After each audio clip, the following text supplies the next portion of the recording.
दोस्तों करीब 1 साल पुरानी बात है। प्रयागराज का ही नैनी इलाका। यहाँ रहने वाला राकेश शुक्ला, जो कि पेशे से ठेकेदारी का काम किया करता था, लेकिन साथ ही जमीन जायदाद में भी हाथ डालता था। राकेश दिखने में बड़ा सीधा साधा और शांत स्वभाव का आदमी लगता था, मगर अंदर ही अंदर उसकी ज़िंदगी में एक ऐसा तूफान चल रहा था जिसके बारे में मोहल्ले में किसी को भनक तक नहीं लगी। दोस्तों असल में हुआ ये कि उनके छोटे भाई की अचानक मौत हो जाती है। भाई की मौत के बाद से ही उनके घर के हालात एकदम ख़राब होने लगते हैं। बिजनेस डूबता चला जाता है, कामकाज बंद होने लगता है, ऊपर से कर्ज इतना बढ़ जाता है कि घर के लोग मानने लगे कि ज़रूर कोई बुरी नज़र या टोना टोटका किया हुआ है। दोस्तों इसी चक्कर में राकेश की मुलाकात हो जाती है कौशाम्बी ज़िले के रहने वाले एक तांत्रिक से। तांत्रिक ने सीधा कह दिया कि तेरे घर में ही कोई ऐसा है जो तेरे लिए अशुभ चाहता है, अगर उसे ख़त्म कर देगा तो तेरी किस्मत बदल जाएगी। राकेश पहले तो डर गया, लेकिन धीरे धीरे उसके दिमाग में यह बात बैठ गई और वह अपने ही परिवार के एक सदस्य को शक की निगाह से देखने लगा।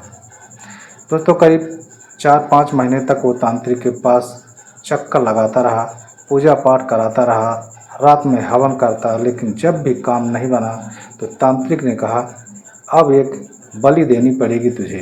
बलि जितनी ही नज़दीकी होगी उतना ही ज़्यादा असरदार होगा। बस यहीं से राकेश का दिमाग दोस्तों और भी ख़राब हो जाता है और उसने ठान लिया कि सबसे पहले अपने ही खून को ख़त्म करना पड़ेगा।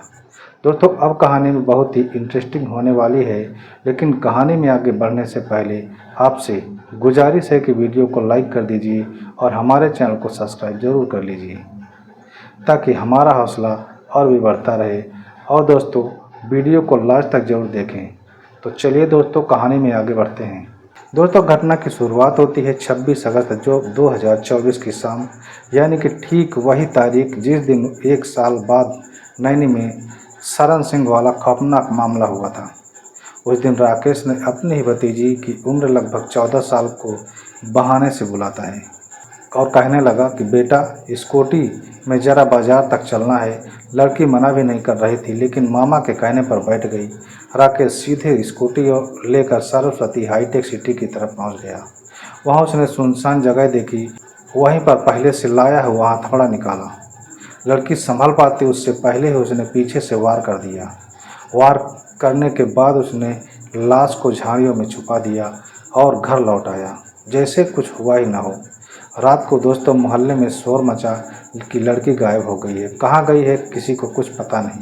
पूरे परिवार में एकदम कोहराम समझ गया था।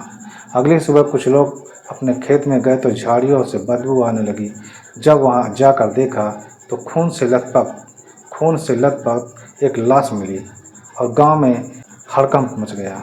पुलिस पहुंची और जांच शुरू करने लगी। सीसीटीवी फुटेज खंगाला गया तो साफ दिखा कि लड़की अपने मामा राकेश के साथ स्कूटी पर बैठकर कहीं जा रही थी। बस यहीं से खेल पलट गया। पुलिस ने राकेश को उठाया और पूछताछ शुरू हो गई। पहले तो वो साफ मुकर रहा था, लेकिन जैसे ही सबूत दिखाए गए उसने पूरा सच उगल दिया। उसने कहा कि साहब हमारी मजबूरी थी। तांत्रिक ने कहा था कि बलि देने से तेरे घर की आफत एकदम खत्म हो जाएगी, इसलिए मैंने अपनी ही भतीजी को मार डाला। दोस्तों ये थी प्रयागराज नैनी की वो खौफनाक वारदात जिसने लोगों के रोंगटे खड़े कर दिए थे। कैसे एक शख्स अंधविश्वास और लालच के चक्कर में अपने ही खून का दुश्मन बन बैठा। लेकिन दोस्तों कहानी यहाँ पर ख़त्म नहीं होती, क्योंकि पुलिस अब उस तांत्रिक तक पहुँचने की कोशिश कर रही है जिसने राकेश को इस रास्ते पर धकेला था। तो राकेश शुक्ला को पकड़कर जब पुलिस थाने ले गई तो वहाँ भीड़ भाड़ एकदम लग चुकी थी। हर कोई यही कह रहा था कि कैसा इंसान है ये, अपनी ही भतीजी की बलि कैसे दे डाली। लेकिन पुलिस के लिए मामला यही ख़त्म नहीं होता है दोस्तों, क्योंकि राकेश बार बार एक ही नाम ले रहा था, तांत्रिक।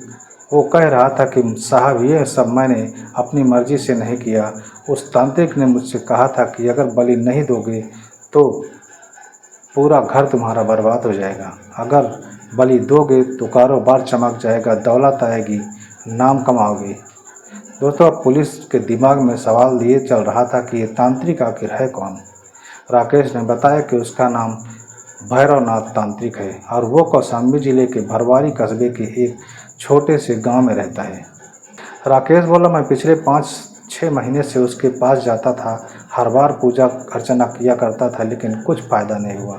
फिर उसने कहा कि अब बलि देना पड़ेगा। उसी ने कहा था कि जितनी नज़दीकी रिश्तेदारी होगी उतनी जल्दी असर दिखेगा। साहब, उसी के बहकावे में आकर मैंने ये सब कुछ कर दिया। दोस्तों, पुलिस ने तुरंत एक टीम बनाई और कौशाम्बी के लिए रवाना हो गई। गांव में जैसे ही पुलिस पहुंची, वहां के लोग देखते ही दंग रह गए और आपस में कानाफूसी करने लगे और गांव वाले कहने लगे, ये भैरवनाथ तो सालों से यहाँ झाड़ फूँक करता चला आ रहा है। लोग बीमारी में, काम धंधे में, यहाँ तक कि अदालत के केस में भी इसके पास आते रहते हैं, लेकिन हमें नहीं पता था कि ये लोगों का कत्ल करने तक को उकसाता है। पुलिस ने जब भैरवनाथ के घर पर दबिश दी तो वो वहाँ से पहले ही फरार हो चुका था। घर में टोटके की किताबें, कुछ अजीबोगरीब सामान, नींबू, राख और लाल कपड़ों में लिपटे ताबीज बरामद किए गए थे। साथ ही एक पुरानी डायरी भी थी जिसमें अलग अलग लोगों के नाम और उनके उपाय लिखे हुए थे। डायरी में एक जगह साफ साफ लिखा हुआ था कि बलि की लड़की जो होनी चाहिए वो 14 साल, यानी कि वही उम्र जितनी राकेश की भतीजी की थी। पुलिस को अब पूरा यकीन हो चुका था कि भैरवनाथ ने ही राकेश को इस रास्ते पर धकेला था। लेकिन मामला और बड़ा निकला। डायरी के पन्नों में से 4-5 नाम और दर्ज थे। इसका मतलब ये था कि सिर्फ राकेश ही नहीं बल्कि और भी लोग तांत्रिक के चक्कर में फंस चुके थे। यानी कि ये कोई इकलौती बलि नहीं थी, बल्कि हो सकता है कि कई और मासूम लोग इसकी भेंट चढ़ गए हों। दोस्तों, अब पुलिस ने भैरवनाथ को पकड़ने के लिए एक स्पेशल ऑपरेशन शुरू किया। मोबाइल लोकेशन ट्रैक की गई, उसके रिश्तेदारों से पूछताछ हुई और आखिरकार 3-4 दिन के बाद पुलिस को खबर मिली कि वो प्रयागराज आकर घाट पर हवन करने वाला है। पुलिस ने जाल बिछाया और जैसे ही भैरवनाथ वहां पर पहुंचा, उसे रंगे हाथों दबोच लिया गया। दोस्तों, अब खेल पूरी तरह पलट चुका था। राकेश तो पहले ही जेल में था, लेकिन जब पुलिस ने भैरवनाथ को पकड़ा तब खुलासा हुआ कि उसने न सिर्फ राकेश बल्कि कई और लोगों को भी बलि देने के लिए उकसाया था। दोस्तों, अब तांत्रिक भैरवनाथ पुलिस के शिकंजे में आ चुका था। तो उसने भी शुरुआत में खूब गोल मटोल जवाब दिए और कह रहा था, मैंने किसी को बलि देने के लिए नहीं कहा, लोग अपनी मर्जी से बलि देने को मुझसे कह रहे थे, मैं तो सिर्फ पूजा पाठ कराता हूँ। लेकिन पुलिस ने उसकी डायरी सामने रखी जिसमें साफ साफ नाम और उम्र लिखी हुई थी। इतना ही नहीं, मोबाइल चैट और कॉल रिकॉर्ड भी खंगाले गए। उसमें राकेश शुक्ला के अलावा और भी 4 लोगों से उसकी बातचीत हुई थी। पुलिस ने जब अपनी कड़ाई से पूछताछ की तो भैरवनाथ एकदम टूट गया और उसने सब कुछ मान लिया कि हाँ, मैंने राकेश को कहा था कि बलि देनी पड़ेगी, लेकिन ये सिर्फ एक नहीं है, ऐसे कई लोग मेरे पास आते थे और मैं उन्हें यही कहता था कि बलि जितनी नज़दीकी होगी उसका असर उतना ही ज़्यादा होगा। दोस्तों, अब ज़रा सोचिए कि उस तांत्रिक के बहकावे में आकर न जाने कितने घर तबाह हो चुके थे। तो पुलिस ने जब बाकी नामों की जांच की तो सामने आया कि फूलपुर इलाके में बच्ची की गुमशुदगी का मामला दर्ज था, जिसका अभी तक कोई सुराग नहीं मिला था। झूंसी से एक युवक गायब हुआ था और उसके घर वाले यही कह रहे थे कि कहीं गुम हो गया है, शायद कहीं भाग गया होगा।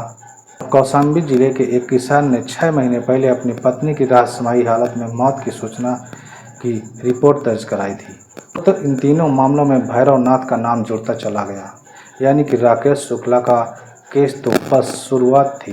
दोस्तों, इसके पीछे एक पूरी चेन काम कर रही थी। पुलिस अब इस केस को साधारण हत्या नहीं मान रही थी, ये एक ह्यूमन सेक्रीफाइस गैंग का जैसा केस बन गया था। इस लाइन में हुई प्रेस कॉन्फ्रेंस में डीसीपी से कहा, यह मामला केवल प्रयागराज या कौशाम्बी तक सीमित नहीं है, इसके तार यूपी के कई जिलों से जुड़े हुए हैं। आरोपी तांत्रिक ने अंधविश्वास का फायदा उठाकर लोगों को बहकाया है।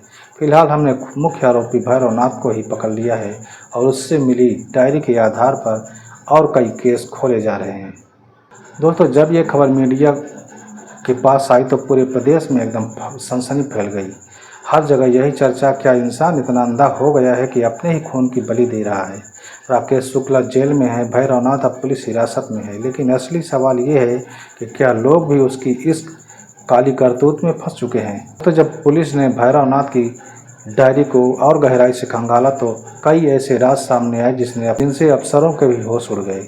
डायरी में साफ साफ 5 नाम लिखे हुए थे, जिसमें पहला नाम आ रहा था राकेश शुक्ला प्रयागराज नैनी, और दूसरा नाम आ रहा था रामधनी फूलपुर, तीसरा नाम आ रहा था जावेद झूंसी और चौथा नाम आ रहा था नरेश कौशाम्बी। पांचवा नाम आ रहा था बबलू, कर्नलगंज, प्रयागराज। दोस्तों हर नाम के सामने बली शब्द लिखा हुआ था और उम्र का जिक्र भी। अब पुलिस एक एक कर उसकी जांच करने लगी।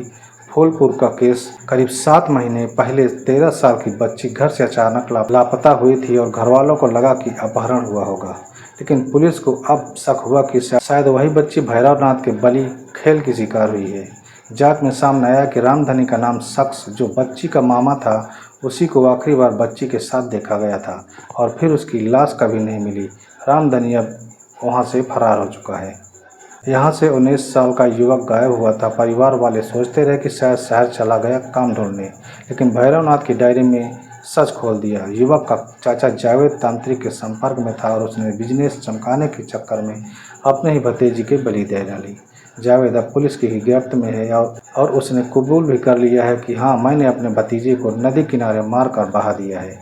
दोस्तों कौशाम्बी का केस जैसे ही शुरू हुआ, यहाँ नरेश नाम का किसान अपनी पत्नी की अचानक मौत की रिपोर्ट दर्ज करवा चुका था। वो कहता रहा कि बीमारी से मौत हुई है मेरी पत्नी का, लेकिन भैरवनाथ ने कबूल किया था कि उसने मुझे कहा था कि खेत खलिहान में अगर बरकत चाहिए तो मैंने कहा कि सबसे नज़दीकी बलि देनी चाहिए। उसने अपनी ही पत्नी को जहर देकर मार दिया। यानी कि ये भी तांत्रिक की चाल में फंसा हुआ था। और बबलू नाम का आदमी जो शराब का धंधा करता था, उसने भी एक नाबालिग लड़की की बलि दी। उसके खिलाफ अब नया केस खुला। दोस्तों जैसे जैसे ये खुलासे होते गए, पूरे यूपी में हलचल मच गया। लोग सोचने लगे कि आखिर अंधविश्वास इतना इंसान को कितना नीचे क्यों गिरा रहा है। दोस्तों अपने ही खून की बलि, अपनी ही पत्नी की हत्या सिर्फ इसलिए कि काम धंधा चमक जाए या किस्मत बदल जाए। पुलिस ने भैरवनाथ को और बाकी आरोपियों के खिलाफ गंभीर धाराओं में मुकदमा दर्ज कर लिया। साथ ही ये केस फास्ट ट्रैक कोर्ट में भेजने की सिफारिश भी दी गई।